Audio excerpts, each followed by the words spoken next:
स्वागत है mind vault audio book पर।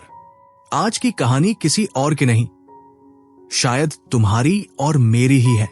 जरा सोचो, सुबह के 6 बजे हैं और अलार्म बजने से पहले ही तुम्हारी आंखें खुल जाती है। लेकिन वो सुकून वाली सुबह नहीं है। अर्जुन के साथ भी यही हो रहा था। उसके बेड के बगल में रखी मेज पर 3 अलग अलग तरह के विटामिन्स की बोतलें, एक स्मार्ट वॉच जो रात भर उसकी नींद का हिसाब रख रही थी, और एक महंगा सा स्ट्रेस रिलीज कैंडल रखा था। अर्जुन की उम्र यही कोई 27 साल होगी। तुम्हारी तरह ही एक बड़े शहर की भागदौड़ में अपनी जगह बनाने की कोशिश कर रहा है। उसने अपनी घड़ी पर नजर डाली। स्लिप स्कोर 60% था। अब यहीं से उसका दिन तनाव के साथ शुरू हुआ। उसे लगा कि वो आज ऑप्टिमाइज्ड नहीं है, जैसे उसका शरीर कोई मशीन हो जिसे हर रोज 100% पर चलना ही होगा। हम सब इसी रेस में तो है ना।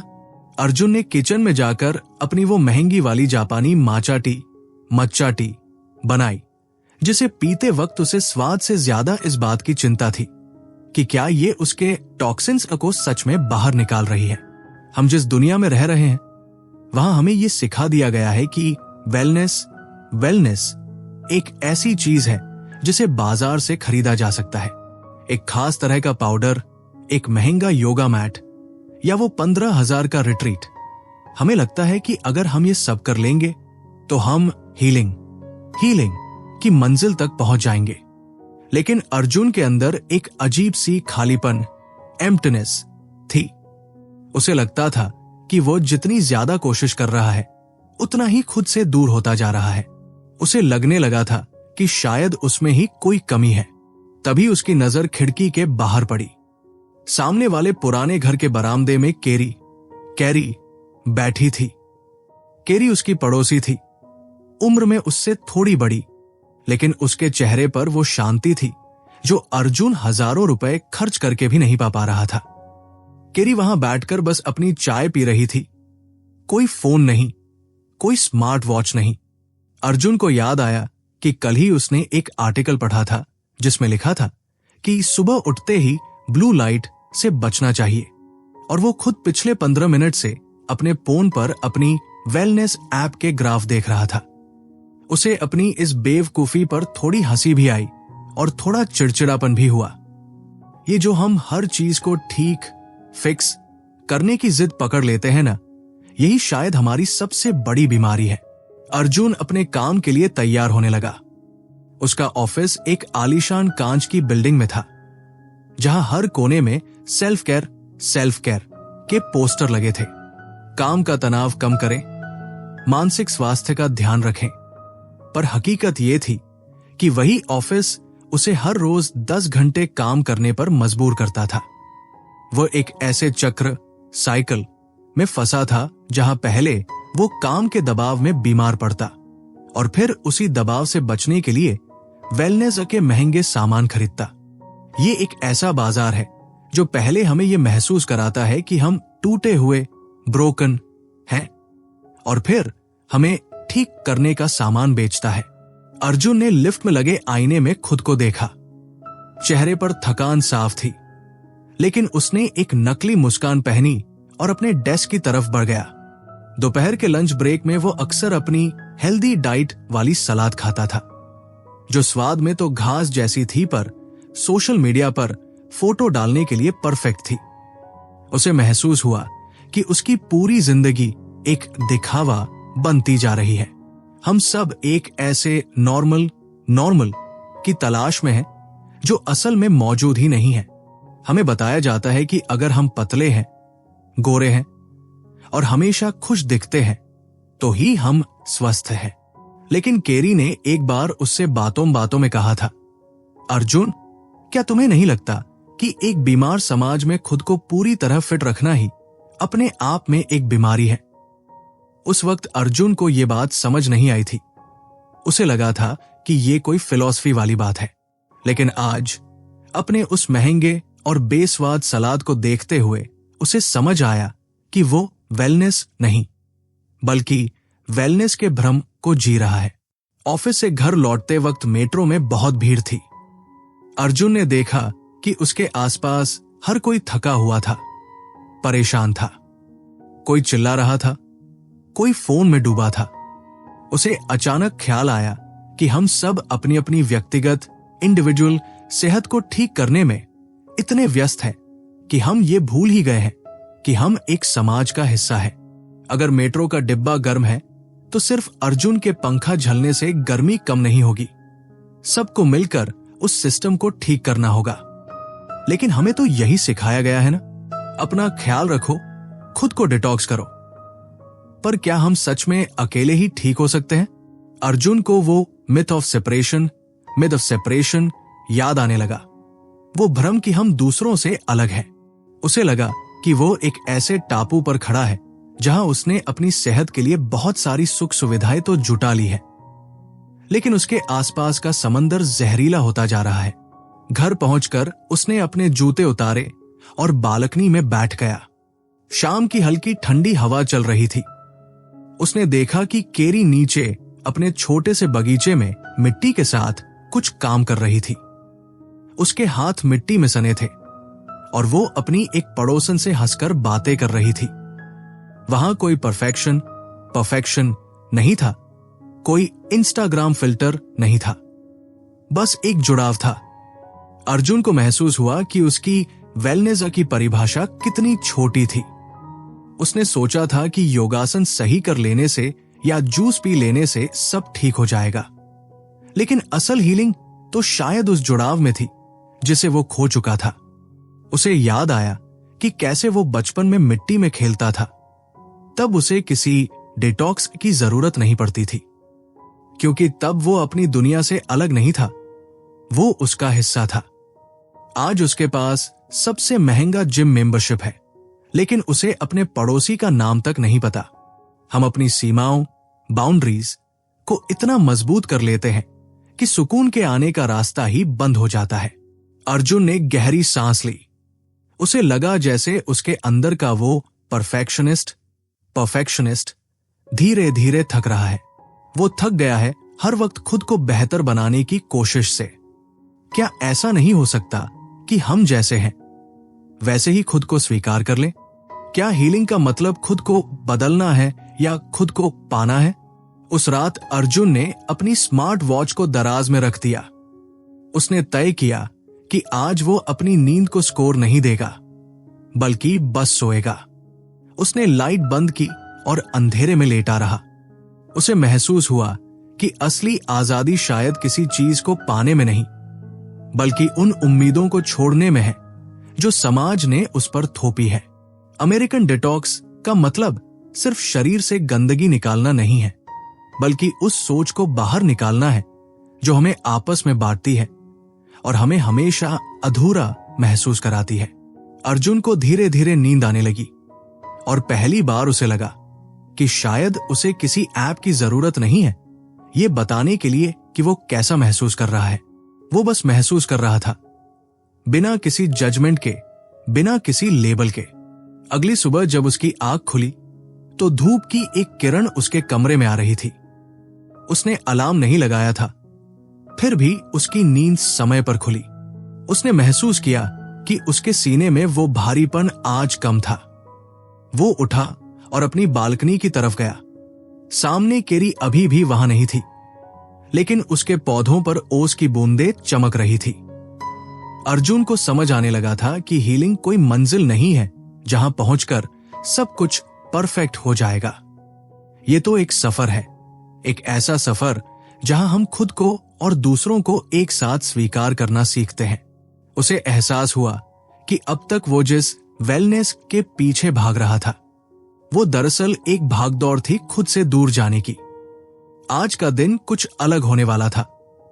अर्जुन ने तय किया कि वो ऑफिस जाने से पहले केरी से बात करेगा। वो ये जानना चाहता था कि उस सादगी में क्या राज छुपा है। क्या ये मुमकिन है कि हम इस भागती दौड़ती दुनिया में रहते हुए भी अंदर से शांत रह सकें? क्या हम उस जहरीले कल्चर से खुद को आजाद कर सकते हैं जो हमें हर पल ये यकीन दिलाता है कि हम काफी नहीं, नॉट इनफ है?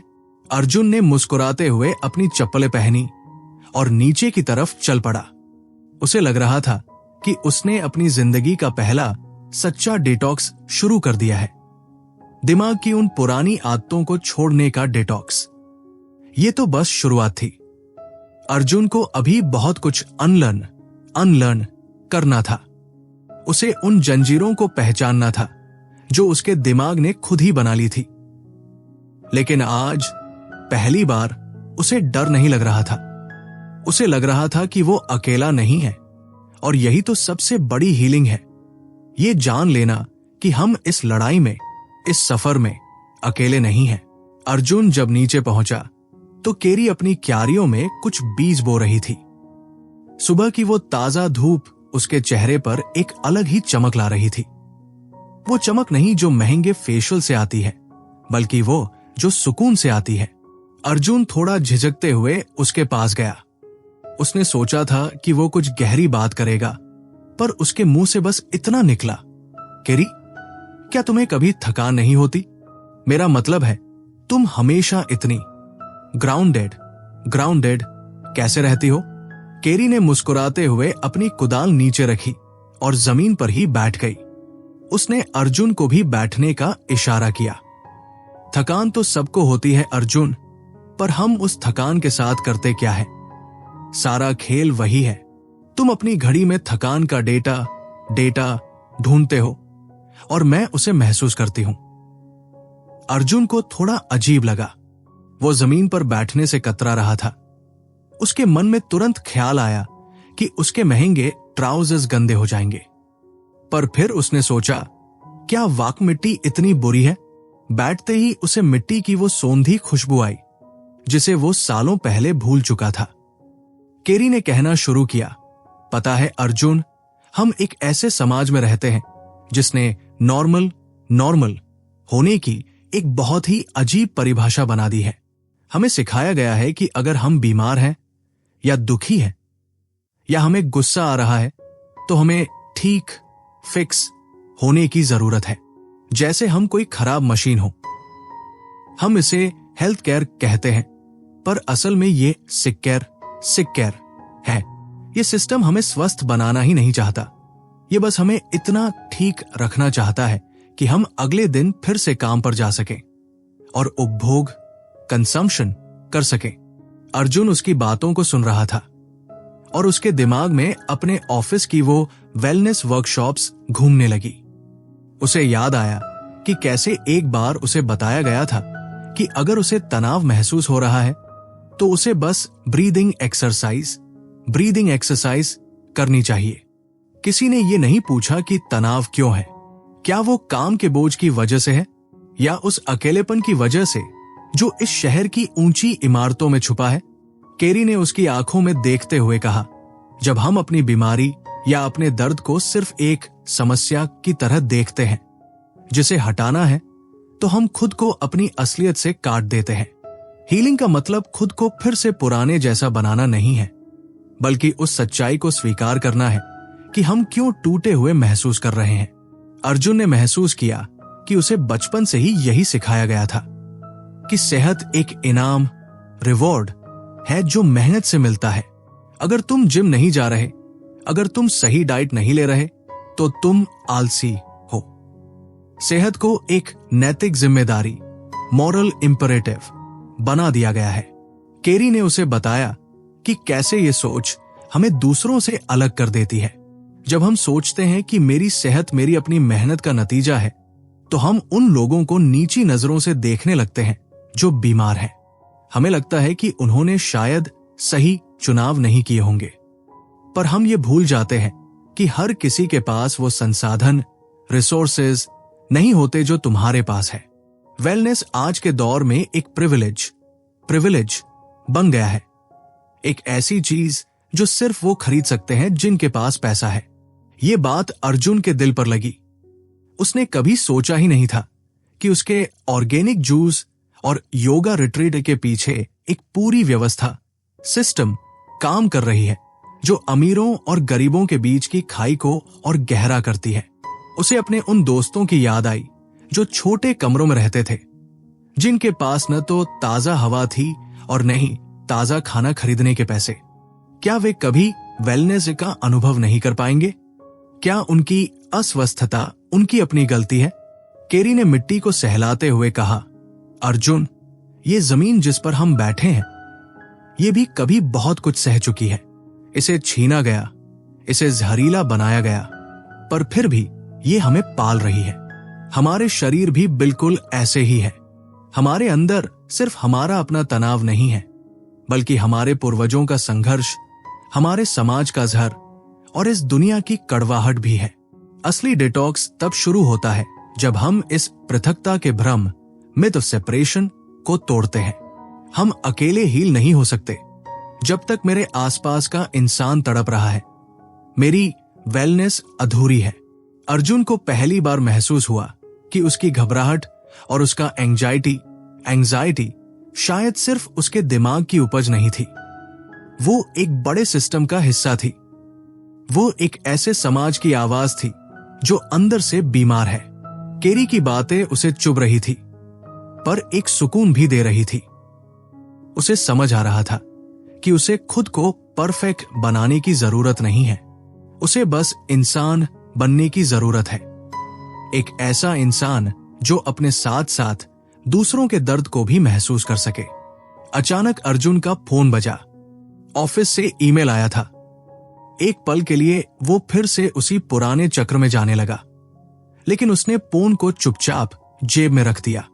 उसने केरी की तरफ देखा और पूछा, तो शुरुआत कहां से करें? अगर सब कुछ इतना ही जटिल है तो हम बदलेंगे कैसे? केरी ने एक छोटा सा बीज अर्जुन की हथेली पर रखा। शुरुआत यहां से करो कि अपनी कमी को अपनी नाकामी मत समझो। अनलर्निंग ही असली हीलिंग है। उन कहानियों को भूलना शुरू करो जो तुम्हें बताई गई है कि तुम काफी नहीं, नॉट इनफ हो। और सबसे जरूरी बात, अकेले मत लड़ो। जुड़ना सीखो, मिट्टी से, खुद से और उन लोगों से जिन्हें हमने हाशिए पर छोड़ दिया है। अर्जुन उस बीज को देखता रहा। वो छोटा सा बीज जिसमें पूरा जंगल बनने की काबिलियत थी, पर उसे भी बढ़ने के लिए सही मिट्टी, धूप और पानी की जरूरत थी। अकेले वो कुछ नहीं था।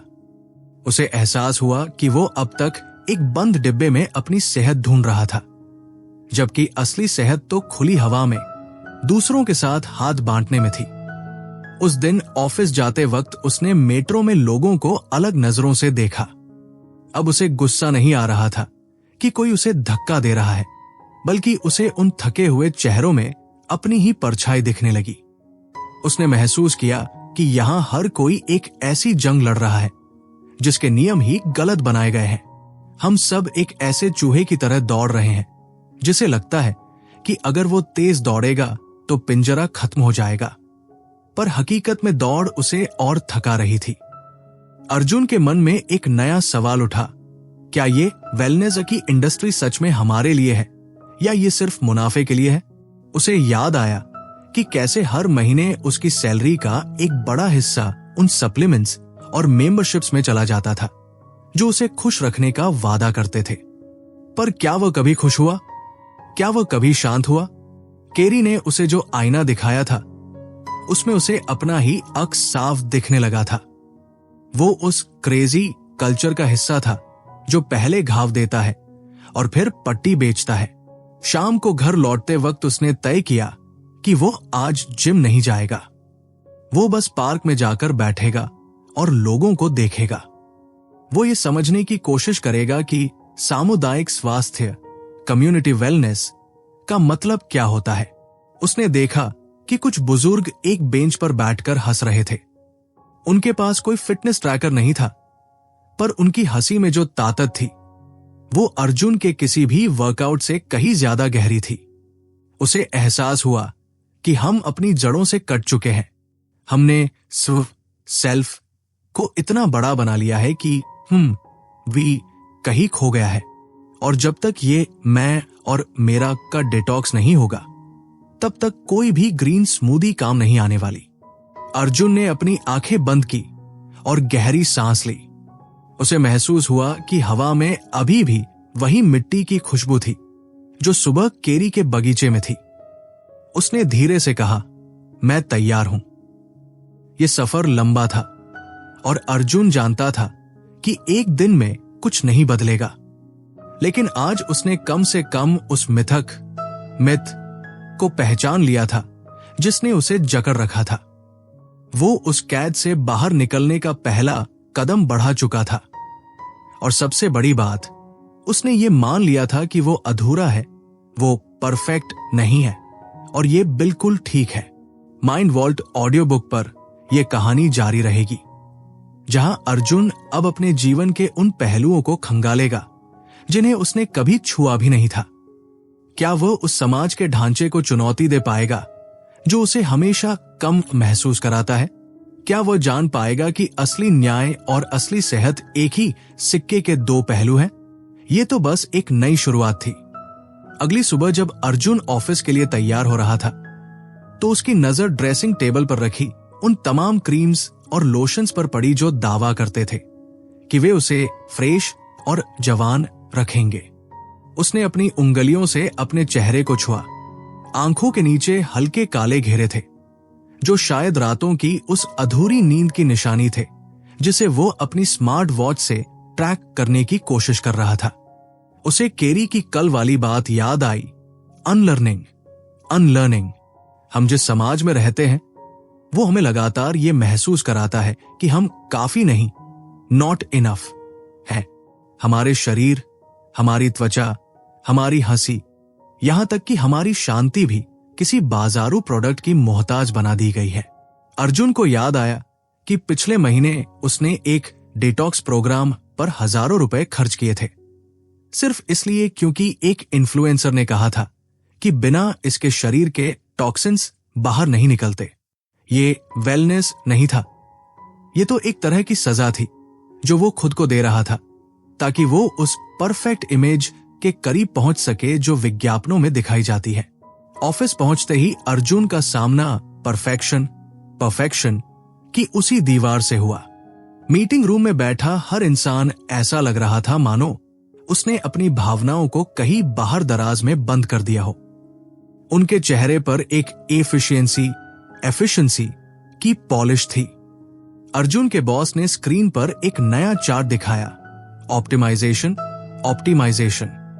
उन्होंने कहा कि कैसे हर कर्मचारी को अपनी प्रोडक्टिविटी को मैक्सिमाइज करना है और इसके लिए कंपनी ने एक नया वेलनेस कॉर्नर बनाया है जहां हर दोपहर 15 मिनट का मेडिटेशन अनिवार्य है। अर्जुन को हंसी आ गई। ये वही कैपिटलिज्म ओवर केयर था जिसके बारे में केरी बात कर रही थी। कंपनी को उसकी मानसिक शांति से कोई मतलब नहीं था, उसे बस इस बात से मतलब था कि अर्जुन 15 मिनट आंखें बंद करके बैठने के बाद वापस आकर दुगनी रफ्तार से काम कर सके। यहां केयर भी एक टूल बन गई थी, मशीन में तेल डालने जैसा, ताकि मशीन रुक न जाए। लंच ब्रेक में अर्जुन उस वेलनेस कॉर्नर के पास से गुजरा। वहां कुछ लोग कान में हेडफोन लगाकर शांति से बैठने की कोशिश कर रहे थे, लेकिन उनके पैरों की बेचैनी बता रही थी कि उनका दिमाग अभी भी पेंडिंग ईमेल्स में अटका है। अर्जुन ने महसूस किया कि हम परफेक्शनिस्ट्स एनोनिमस के सदस्य बन चुके हैं। हमें हर चीज में अव्वल आना है, काम में भी और आराम में भी। अगर हमारा मेडिटेशन डीप नहीं हुआ तो हमें तनाव हो जाता है। अगर हमारा योगा पोज इंस्टाग्राम रेडी नहीं है तो हमें लगता है कि हम गलत कर रहे हैं। हम अपनी गरिमा, डिग्निटी को अपनी उपलब्धियों से जोड़ चुके हैं। केरी ने एक बार कहा था कि हमने सर्वाइवल ऑफ द फिटेस्ट की थ्योरी को अपनी आत्माओं पर लागू कर लिया है। जो जितना फिट दिखेगा, जो जितना शांत दिखेगा, वही इस समाज में सफल माना जाएगा। लेकिन इस फिट दिखने की रेस में हम अंदर से कितने खोखले हो रहे हैं, इसका हिसाब कौन रखेगा? अर्जुन को वो वेलबींग गैप साफ दिखने लगा। उसके ऑफिस की बिल्डिंग के ठीक पीछे एक पुरानी बस्ती थी। वहां रहने वाले लोग शायद कभी योगा रिट्रीट पर नहीं गए होंगे, नहीं उन्होंने कभी एवोकैडो टोस्ट खाया होगा। लेकिन क्या उनकी वेलनेस कम महत्वपूर्ण है? हम जिस वेलनेस की बात करते हैं वो अक्सर बहुत ही संकीर्ण, नैरो और वाइट होती है। एक ऐसी इमेज जहां सब कुछ साफ सुथरा, गोरा और महंगा है। ये एक ऐसा भ्रम है जो हमें यकीन दिलाता है कि अगर हम ये महंगी चीजें खरीदेंगे तो हम सुरक्षित हो जाएंगे। अर्जुन ने सोचा कि कैसे उसने खुद को उस कमी की मानसिकता, स्कैरसिटी माइंडसेट में कैद कर लिया था। उसे हमेशा लगता था कि उसके पास कम है, कम सेहत, कम पैसा, कम शांति, और इसी कमी को पूरा करने के लिए वो उस बाजार का हिस्सा बना रहा जो कभी भरने वाला नहीं था। शाम को घर लौटते वक्त अर्जुन ने अपनी जिम की मेंबरशिप कैंसिल करने का मन बना लिया। वो उस बॉडी वॉर से थक चुका था। वो जिम जहां उसे हमेशा ये महसूस कराया जाता था कि उसकी मांसपेशियां काफी मजबूत नहीं है या उसका पेट थोड़ा बाहर है। ये सब स्कैरसिटी का खेल है। हमें ये यकीन दिलाना कि हमारे पास जो है वो पर्याप्त नहीं है।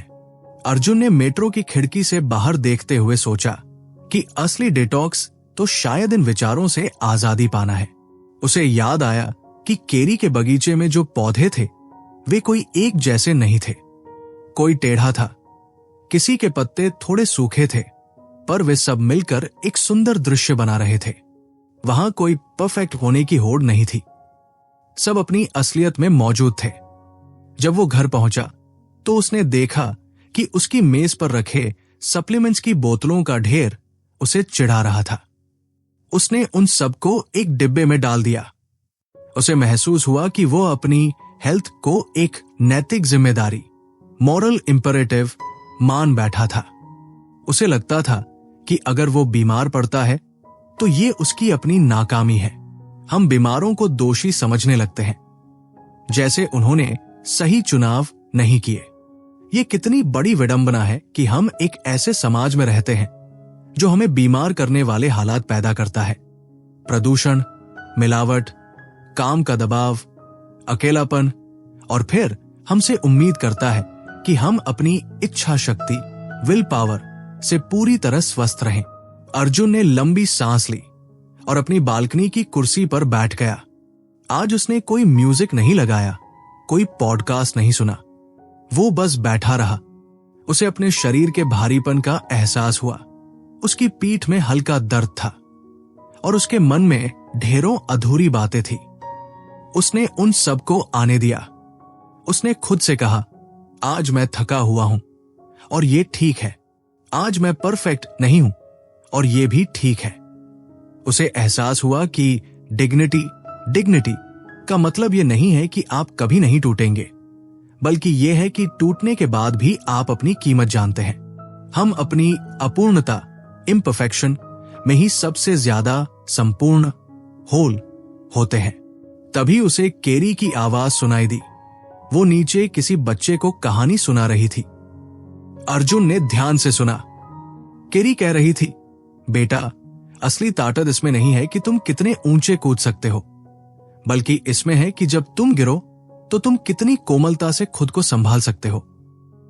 अर्जुन को लगा जैसे ये बात सीधे उसके लिए ही कही गई थी। वो अब तक खुद को ठीक करने की कोशिश कर रहा था, लेकिन अब उसे समझ आया कि उसे ठीक होने की नहीं, बल्कि लौटने की जरूरत है।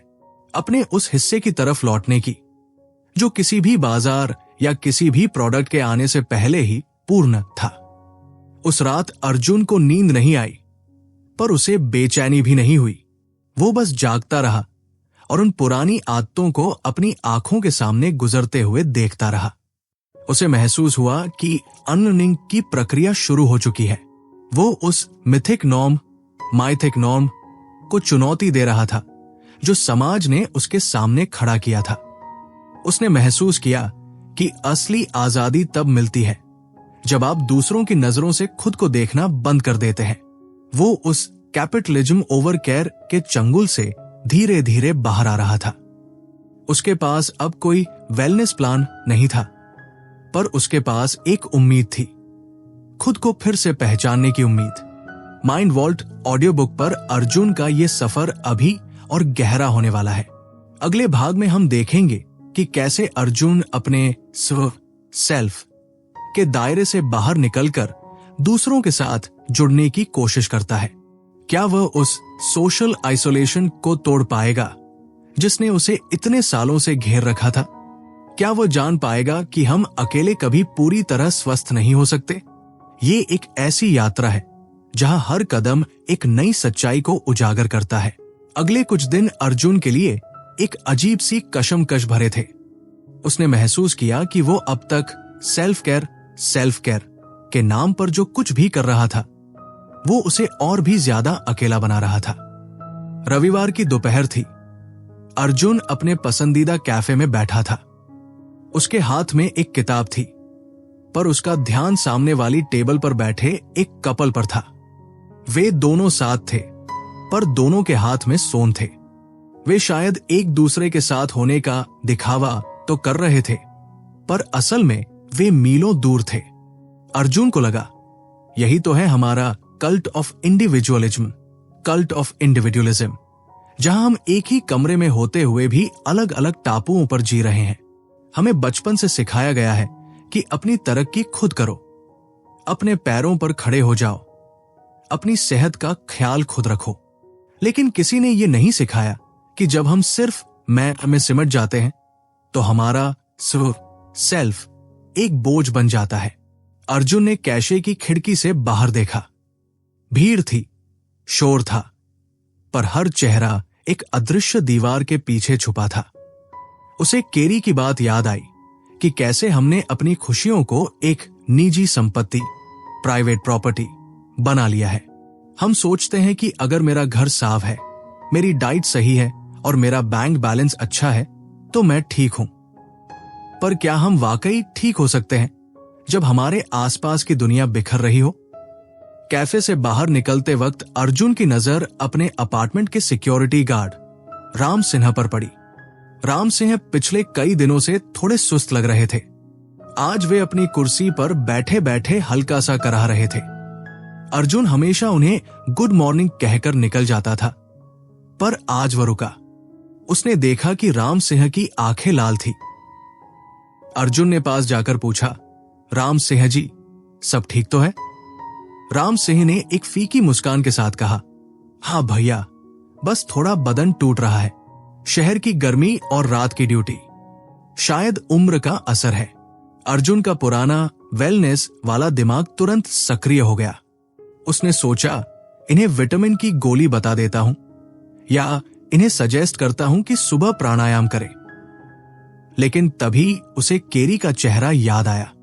उसने महसूस किया कि वो फिर से वही गलती कर रहा था, किसी की समस्या को सिर्फ एक व्यक्तिगत समस्या की तरह देखना और उसे एक क्विक फिक्स दे देना। उसने गहराई से सोचा, राम सिन्हा जी बीमार क्यों थे? क्या इसलिए कि उन्हें योग नहीं आता था? नहीं, वे बीमार थे क्योंकि वे लगातार 12 घंटे की शिफ्ट कर रहे थे, वो भी उस छोटे से केबिन में जहां न ठीक से हवा थी और न आराम करने की जगह। वे बीमार थे क्योंकि इस शहर की व्यवस्था उनके जैसे लोगों के आराम, रेस्ट को जरूरी नहीं मानती। ये एहसास अर्जुन के लिए बहुत भारी था। जिसे हम पर्सनल चॉइस कहते हैं, वो असल में अक्सर सिस्टम की मजबूरी होती है। उसने राम सिंह से कुछ और बातें की और उसे पता चला कि उनकी तबीयत खराब होने के बावजूद वे छुट्टी नहीं ले सकते थे, क्योंकि छुट्टी का मतलब था पैसे कटना। अर्जुन को अपनी उन लीव्स और वेलनेस वर्कशॉप्स पर शर्म महसूस होने लगी। हम जिस वेलनेस की बात करते हैं वो कितनी खोखली है अगर वो सिर्फ उन लोगों के लिए है जो उसे अफोर्ड कर सकते हैं। शाम को वो केरी के पास गया। वो अपनी बालकनी में कुछ पुरानी तस्वीरों को साफ कर रही थी। अर्जुन ने उसे राम सिंह वाली बात बताई। केरी ने अपनी चश्मा उतारकर मेज पर रखा और कहा, अर्जुन, यही तो सोशल आइसोलेशन का सच है। हम दूसरों के दर्द से खुद को इसलिए अलग कर लेते हैं ताकि हमें अपनी सुविधाओं पर शर्मिंदा न होना पड़े। हमने खुद को बेचने, सेलिंग आवरसेल्व्स की इतनी आदत डाल ली है कि हम भूल गए हैं कि हम इंसान हैं, ब्रांड नहीं। जब तुम इंस्टाग्राम पर अपनी परफेक्ट लाइफ की फोटो डालते हो तो तुम अनजाने में एक ऐसी प्रतियोगिता का हिस्सा बन जाते हो जो तुम्हें दूसरों से दूर करती है। और जब हम दूसरों से दूर होते हैं तो हम अपनी ही इंसानियत, ह्यूमैनिटी से दूर हो जाते हैं। अर्जुन ने पूछा, लेकिन केरी, मैं अकेले क्या कर सकता हूं? क्या मेरे रुकने से या राम सिंह से बात करने से सिस्टम बदल जाएगा? केरी ने शांति से जवाब दिया, अकेले तुम कुछ नहीं कर सकते और यही तो राज है। हमें इस अकेलेपन के मिथक को ही तोड़ना है। हीलिंग कभी भी इंडिविजुअल नहीं होती, वो हमेशा कलेक्टिव होती है। जब तुम राम सिंह की समस्या को अपनी समस्या समझने लगते हो तब तुम सॉलिडैरिटी की शुरुआत करते हो। चैरिटी और सॉलिडैरिटी में फर्क होता है अर्जुन। चैरिटी में तुम खुद को ऊपर और दूसरे को नीचे रखते हो, तुम उसे दान देते हो। लेकिन सॉलिडैरिटी में तुम उसके साथ खड़े होते हो क्योंकि तुम्हें समझ आता है कि तुम्हारी आजादी उसकी आजादी से जुड़ी है। अगर वो अस्वस्थ है तो तुम्हारा समाज अस्वस्थ है और तुम उस अस्वस्थ समाज में कभी भी पूरी तरह वेल नहीं हो सकते। अर्जुन को महसूस हुआ कि वो अब तक अपने स्व के जिस पिंजरे में बंद था उसकी दीवारें दरकने लगी थी। उसने सोचा कि कैसे वो ऑफिस में अपनी पर्सनल ब्रांडिंग के चक्कर में अपने सहकर्मियों को अपना प्रतिद्वंद्वी, कॉम्पिटिटर समझने लगा था। हम सब एक दूसरे को सीढ़ी बनाकर ऊपर चढ़ना चाहते हैं और फिर सबसे ऊपर पहुंचकर शिकायत करते हैं कि वहां बहुत अकेलापन है। केरी ने सही कहा था, हमें अपने सेल्फ से ऊपर उठने की जरूरत है। उस रात अर्जुन ने एक लिस्ट बनाई, सप्लीमेंट्स की नहीं बल्कि उन लोगों की जिनसे वो जुड़ा हुआ था। उसका दूधवाला, उसकी काम करने वाली बाई, उसके ऑफिस का वो जूनियर जिसे वो हमेशा अनदेखा कर देता था। उसने महसूस किया कि वह एक बड़े जाल, वेब का हिस्सा है। अगर जाल का एक भी धागा कमजोर है तो पूरा जाल कमजोर है। गेटिंग ओवर योर सेल्फ का मतलब यह नहीं है कि आप अपना ख्याल रखना छोड़ दें, बल्कि इसका मतलब यह है कि आप ये समझें कि आप अकेले कुछ भी नहीं हैं। अगले दिन अर्जुन ने अपने ऑफिस में एक अलग तरह की पहल की। उसने अपने बॉस से ऑप्टिमाइजेशन के बारे में बात नहीं की, बल्कि उसने अपने टीम मेंबर्स के साथ बैठकर बस बात की, उनके डर, उनकी थकान और उनके उन सपनों के बारे में जो काम के बोझ तले दब गए थे। उसे हैरानी हुई कि सिर्फ लिसनिंग से ही कितनी शांति मिल सकती है। उसे किसी गाइडेड मेडिटेशन की जरूरत नहीं पड़ी।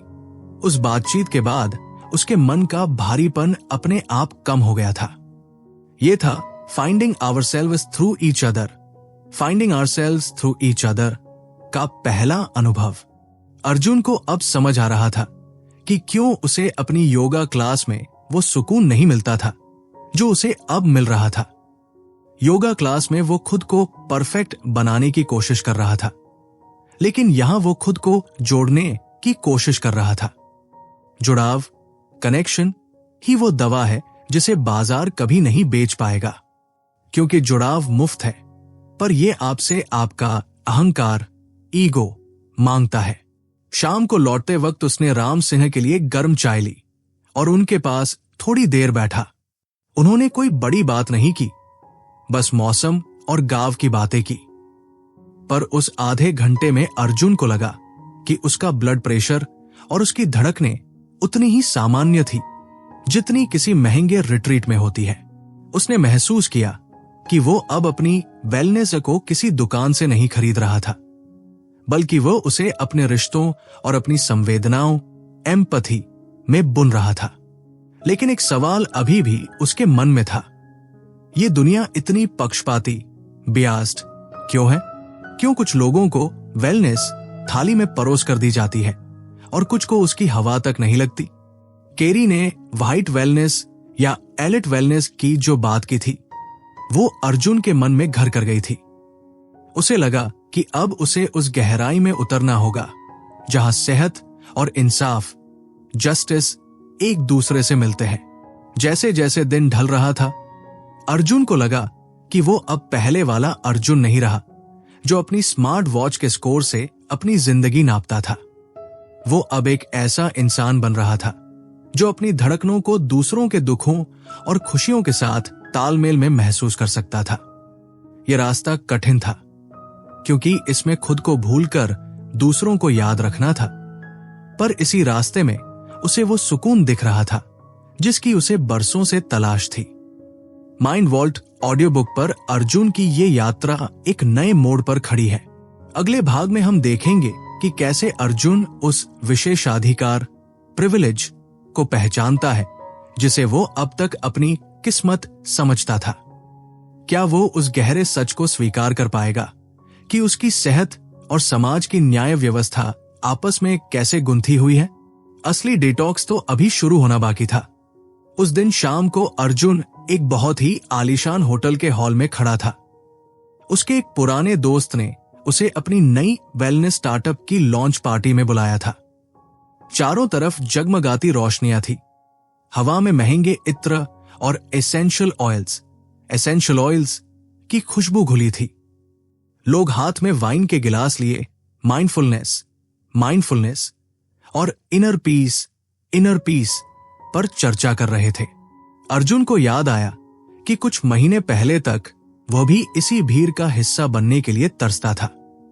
उसे लगता था कि यही वो एलीट दुनिया है जहां पहुंचकर उसकी सारी परेशानियां खत्म हो जाएंगी।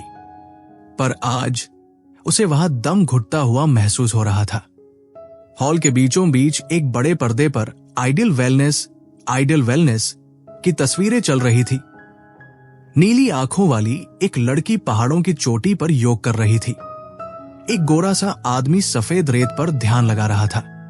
अर्जुन ने गौर किया कि उन तस्वीरों में और उस पूरे हॉल में विविधता, डाइवर्सिटी की भारी कमी थी। वहां सब एक जैसे दिख रहे थे, एक जैसे कपड़े पहने हुए थे और शायद एक ही तरह के विशेषाधिकार प्रिविलेज से आए थे। अर्जुन को केरी की वो बात याद आई, वेलनेस बियॉन्ड वाइटनेस। हालांकि यहां हम भारत में थे, पर यहां भी वही कलर और क्लास का खेल चल रहा था। यहां वेलनेस का मतलब था एक खास तरह का स्टेटस सिंबल। उसका दोस्त समीर उसके पास आया और उत्साह से बोला, अर्जुन देख भाई, हम इस ऐप के जरिए वेलनेस को डेमोक्रेटाइज कर रहे हैं। अब हर कोई अपनी उंगलियों पर शांति पा सकेगा। अर्जुन ने मुस्कुराते हुए पूछा, क्या हर कोई? समीर, क्या वो लोग भी जो सड़कों पर काम कर रहे हैं?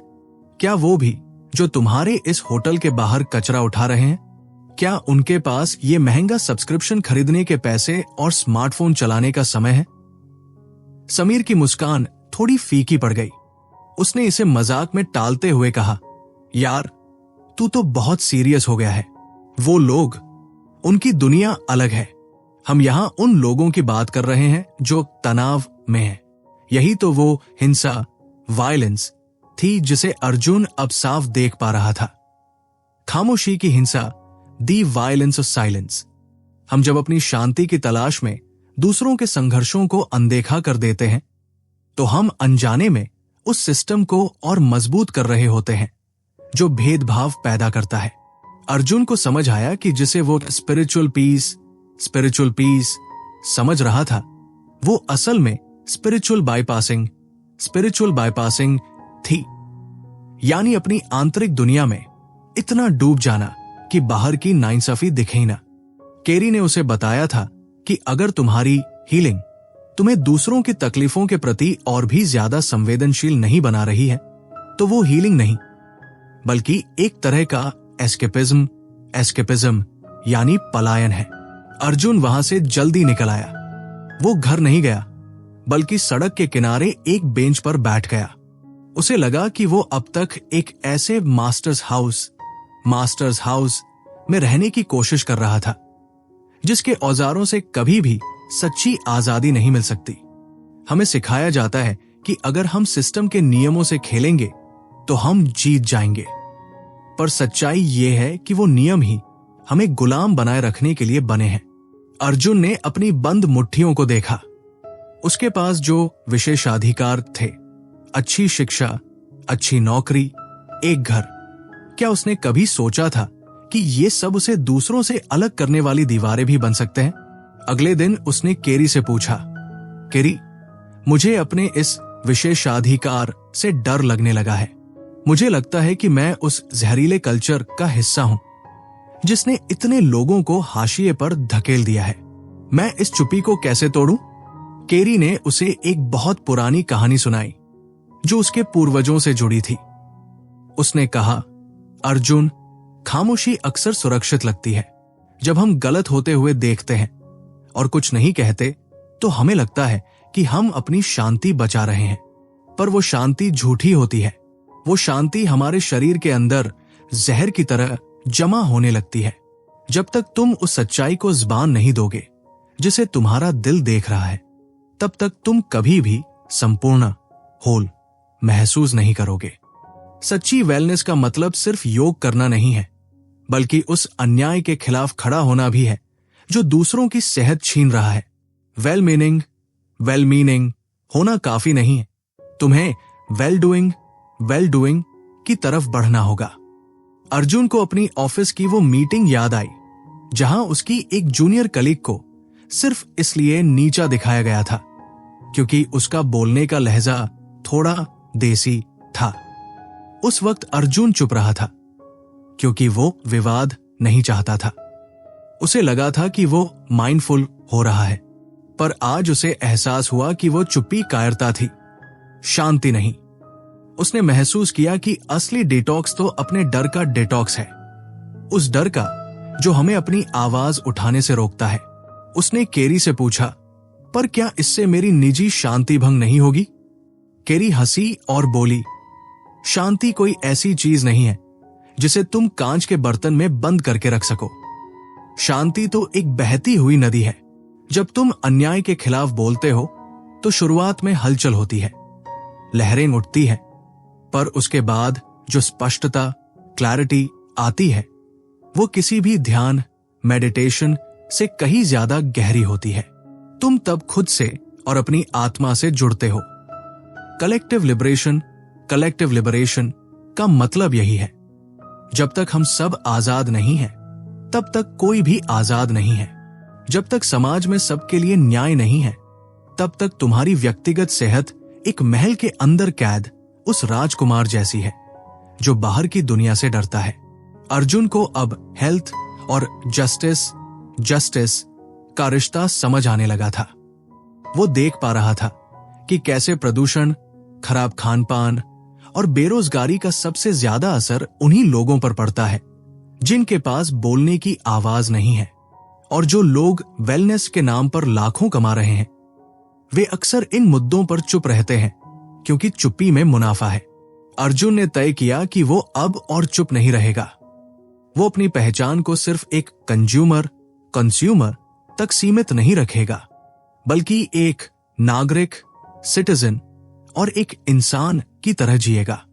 उसने अपने दफ्तर में अगले हफ्ते होने वाली मीटिंग के लिए एक प्रेजेंटेशन तैयार करना शुरू किया। यह प्रेजेंटेशन प्रॉफिट के बारे में नहीं थी, बल्कि इंक्लूजन और वर्क कल्चर के बारे में थी। उसे पता था कि यह रास्ता आसान नहीं होगा। शायद उसे लोग मुश्किल इंसान कहें, शायद उसके प्रमोशन पर आंच आए, पर उसे पहली बार अपने अंदर एक ऐसी मजबूती महसूस हो रही थी जिसे कोई ऐप या सप्लीमेंट नहीं दे सकता था। उसे लगा कि उसके सीने का वो पुराना बोझ, वो अनजाना तनाव अब धीरे धीरे कम हो रहा था। जैसे जैसे रात गहरा रही थी, अर्जुन अपनी बालकनी में खड़ा शहर की बत्तियों को देख रहा था। उसे महसूस हुआ कि ये शहर अब उसे डरा नहीं रहा था। उसने उस पृथकता के भ्रम को पूरी तरह से त्याग दिया था। वो अब सिर्फ अपनी वेलनेस की फिक्र नहीं कर रहा था, बल्कि वो उस बड़े होल का हिस्सा महसूस कर रहा था जिसमें राम सिन्हा भी थे, केरी भी थी और वो जूनियर कलीग भी। केरी ने उसे एक और बात कही थी जो उसके कानों में गूंज रही थी, काम दी वर्क कभी खत्म नहीं होता अर्जुन। ये कोई मंजिल नहीं है, ये एक प्रैक्टिस है। हर दिन तुम्हें चुनना होगा, सच्चाई या चुप्पी, जुड़ाव या अलगाव, न्याय या सुविधा। अर्जुन ने एक लंबी और गहरी सांस ली। ये सांस किसी प्राणायाम की तकनीक का हिस्सा नहीं थी, ये एक आजाद इंसान की सांस थी। उसे लगा कि उसने अपनी जिंदगी के सबसे बड़े डिटॉक्स का सामना कर लिया है। उसने अपनी प्रिविलेज को पहचान लिया था और अब वो उसे एक हथियार की तरह इस्तेमाल करने के लिए तैयार था। दूसरों को नीचा दिखाने के लिए नहीं, बल्कि सबको साथ लेकर चलने के लिए। माइंड वॉल्ट ऑडियो बुक पर अर्जुन की कहानी अब अपने आखिरी पड़ाव पर पहुंच रही है। अगले और अंतिम भाग में हम देखेंगे कि कैसे अर्जुन की ये व्यक्तिगत यात्रा एक सामूहिक बदलाव की शुरुआत बनती है। क्या वह अपने डर पर पूरी तरह जीत पाएगा? क्या सच्ची हीलिंग का मतलब वाकई खुद को भूलकर पूरी दुनिया को अपना लेना है? यह सफर अब अपनी पूर्णता की ओर है।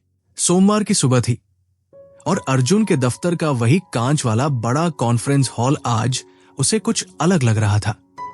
टेबल पर रखी एजेंडा की फाइलों में वही पुराने शब्द चमक रहे थे, परफॉर्मेंस, टारगेट्स और एफिशिएंसी। मीटिंग शुरू हुई और बॉस ने फिर से वही सेल्फ केयर का जिक्र किया, जैसे वो कोई काम के बीच में लिया जाने वाला छोटा सा ब्रेक हो। अर्जुन को याद आया कि कैसे वो खुद भी इसी खामोशी का हिस्सा बना रहता था, अपनी शांति को बचाने के लिए दूसरों के संघर्षों पर आंखें मूंद लेता था। पर आज उसके अंदर कुछ टूट चुका था। वो पुराना परफेक्शनिस्ट जो बस फिट होने की कोशिश करता था। उसने एक गहरी सांस ली। उसे लगा कि उसके सीने में एक अजीब सी धड़कन है। वो डर नहीं था, बल्कि एक जिम्मेदारी का एहसास था। जब उसकी बोलने की बारी आई तो उसने अपनी स्लाइड्स हटा दी। उसने प्रॉफिट या ऑप्टिमाइजेशन की बात नहीं की। उसने बात की कलेक्टिव केयर की। उसने बताया कि कैसे दफ्तर की ये भागदौड़ सिर्फ उन्हें थका नहीं रही है, बल्कि उन्हें एक दूसरे से काट रही है। उसने राम सिंह का जिक्र किया, उस जूनियर कलीग का जिक्र किया जिसकी आवाज को अनसुना कर दिया गया था।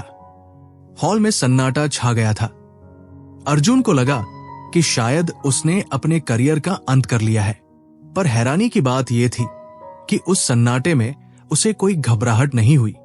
उसे याद आया कि केरी ने कहा था कि खामोशी की अपनी एक हिंसा, वायलेंस ऑफ साइलेंस होती है, और आज उस खामोशी को तोड़कर उसे जो सुकून मिला वो किसी भी माइंडफुलनेस ऐप से कहीं ज्यादा गहरा था। मीटिंग के बाद कुछ लोगों ने उसे अजीब नजरों से देखा, पर 2-3 साथी उसके पास आए और धीमे स्वर में बोले, अर्जुन, जो तुमने कहा हम सब वही महसूस कर रहे थे, पर कहने की हिम्मत नहीं थी। अर्जुन को समझ आया कि सॉलिडैरिटी की शुरुआत ऐसे ही छोटे छोटे कदमों से होती है। हीलिंग कोई ऐसी चीज नहीं है जो बंद कमरों में अकेले की जाए। ये तो एक साथ मिलकर उस सिस्टम को बदलने का नाम है जो हमें बीमार बनाता है। उस दिन दफ्तर से निकलते वक्त अर्जुन को अपनी पुरानी स्मार्ट वॉच की कमी महसूस नहीं हुई। उसे अब यह जानने की जरूरत नहीं थी कि उसका स्ट्रेस लेवल क्या है। वो उसे महसूस कर पा रहा था और उसके साथ जीना सीख रहा था। शाम को वो आखिरी बार केरी के पास गया। केरी अपने पुराने सामान को समेट रही थी। शायद वो कहीं और जाने की तैयारी में थी। अर्जुन ने उसे आज की बात बताई।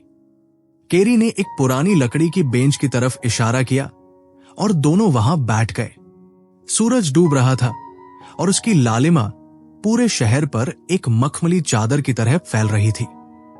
केरी ने कहा, अर्जुन, तुमने आज एक बहुत बड़ी जंजीर तोड़ दी है। वेलनेस का सबसे बड़ा झूठ यही है कि वो हमें ये सिखाती है कि हम अकेले ठीक हो सकते हैं। पर सच तो ये है कि जब हम दूसरों की आजादी के लिए खड़े होते हैं, तब हम खुद भी आजाद होते हैं। ये डिटॉक्स डिटॉक्स अब शरीर का नहीं बल्कि तुम्हारी आत्मा का है। अर्जुन ने महसूस किया कि अब उसके पास कोई डेस्टिनेशन नहीं था। उसे अब किसी परफेक्ट मंजिल पर नहीं पहुंचना था। जिंदगी अब उसे एक प्रैक्टिस की तरह लगने लगी थी। एक ऐसी रोज की साधना जहां वो हर दिन ये चुनता है कि वो जुड़ाव, कनेक्शन के साथ जिएगा या अलगाव, सेपरेशन के साथ। उसने सोचा कि कैसे वो पहले अपनी कमियों को ढकने के लिए महंगे प्रोडक्ट्स के पीछे भागता था, पर अब उसे अपनी उन कमियों, अपनी उन दरारों, क्रैक्स से प्यार होने लगा था, क्योंकि इन्हीं दरारों से तो रोशनी अंदर आती है और इन्हीं से हम दूसरों के साथ जुड़ पाते हैं। उसने केरी से पूछा, तो क्या अब मैं पूरी तरह हील हो चुका हूं? केरी हंसी और उसने अर्जुन के कंधे पर हाथ रखा। हीलिंग कभी खत्म नहीं होती अर्जुन। ये कोई ऐसी चीज नहीं है जिसे तुम एक बार पालो और फिर भूल जाओ। ये तो हर पल की जागरूकता है। ये उस जहर को पहचानना है जो समाज हमें घोलता है और उसे बाहर निकालने की हिम्मत जुटाना है। ये खुद को प्यार करना है, पर इस तरह कि वो प्यार दूसरों तक भी पहुंचे। तुम अब उस भ्रम, मिथ से बाहर आ चुके हो और यही तुम्हारी सबसे बड़ी जीत है। रात हो चुकी थी। अर्जुन अपने घर की बालकनी में अकेला बैठा था। उसने देखा कि उसके कमरे में अब वे विटामिन्स की बोतलें और वेलनेस के ढेर सारे सामान नहीं थे। कमरा खाली था, पर उसका मन भरा हुआ था। उसने खिड़की के बाहर देखा। शहर अब भी शोर से भरा था। गाड़ियां अब भी दौड़ रही थी, पर अर्जुन के अंदर एक ठहराव था। उसे महसूस हुआ कि वो इस शोर का हिस्सा होकर भी इससे अलग है। उसने अपनी आंखें बंद की और अपनी सांसों की लय को सुना। ये लय अब किसी घड़ी की टिक टिक जैसी नहीं थी, बल्कि ये कुदरत की उस धुन जैसी थी जो हर चीज को आपस में जोड़ती है। उसे एहसास हुआ कि सच्ची हीलिंग का मतलब खुद को ठीक करना नहीं, बल्कि खुद को पाना है। अपनी उस गरिमा, डिग्निटी को वापस पाना जिसे हमने बाजार के हाथों बेच दिया था।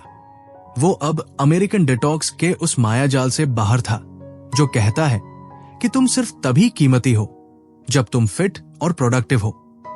उसने जान लिया था कि वो बस होने, बीइंग में ही पर्याप्त, इनफ है। उसकी कीमत उसके काम से नहीं, बल्कि उसकी इंसानियत से है। और यही वो सबसे बड़ी दवा थी जिसकी उसे तलाश थी। अंधेरे में बैठे हुए अर्जुन ने महसूस किया कि उसके आसपास की दीवारें अब उसे कैद नहीं कर रही थी, बल्कि वे उसे सुरक्षित महसूस करा रही थी। उसे अपनी जिंदगी के हर उस इंसान की याद आई जिनसे वो अनजाने में दूर हो गया था। उसने तय किया कि वो अब उन रिश्तों को फिर से सींचेगा। वो अब एक ऐसे इकोसिस्टम का हिस्सा बनेगा जहां हर कोई एक दूसरे का सहारा है। उसे लगा कि उसके अंदर का वो छोटा सा बीज अब एक मजबूत पौधे में बदल रहा है, जिसकी जड़ें जमीन में गहरी धंसी है और जिसकी शाखाएं आसमान को छूने के लिए बेताब है। ये कहानी किसी जादू या किसी चमत्कार की नहीं है। ये कहानी है उस बदलाव की जो तब आता है जब हम अपनी आंखें खोलते हैं और उस सच को स्वीकार करते हैं जो हमारे सामने है। अर्जुन ने अपनी जिंदगी के उस मिथक को तोड़ दिया था जिसने उसे इतने सालों से बांध रखा था। उसे अब किसी वेलनेस गुरु या किसी इन्फ्लुएंसर की जरूरत नहीं थी। उसकी अपनी अंतरात्मा ही अब उसकी मार्गदर्शक थी। उसने एक गहरी और शांत सांस ली और पहली बार उसे महसूस हुआ कि वो वाकई घर लौट आया है। माइंड वॉल्ट ऑडियो बुक पर अर्जुन का ये सफर यहां थम सकता है, पर तुम्हारा सफर अभी शुरू हो रहा है। जरा सोचो, तुम्हारी जिंदगी में वो कौन से भ्रम हैं जिन्हें तुम्हें त्यागना है? वो कौन सी खामोशी है जिसे तुम्हें तोड़ना है? हीलिंग का रास्ता तुम्हारे अंदर से ही गुजरता है। बस जरूरत है तो उस पहले कदम की जो तुम्हें मैं से हम की तरफ ले जाए। याद रखना, तुम अकेले नहीं हो।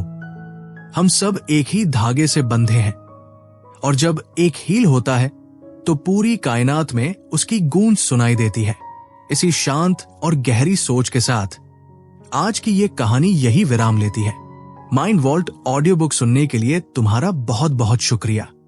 तुम्हारी ये यात्रा सुखद हो और तुम उस सच्ची शांति को पा सको जो किसी बाजार में नहीं बल्कि तुम्हारे अपने अंदर और तुम्हारे अपनों के साथ में बसी है। अपना ख्याल रखना और उससे भी ज्यादा एक दूसरे का ख्याल रखना।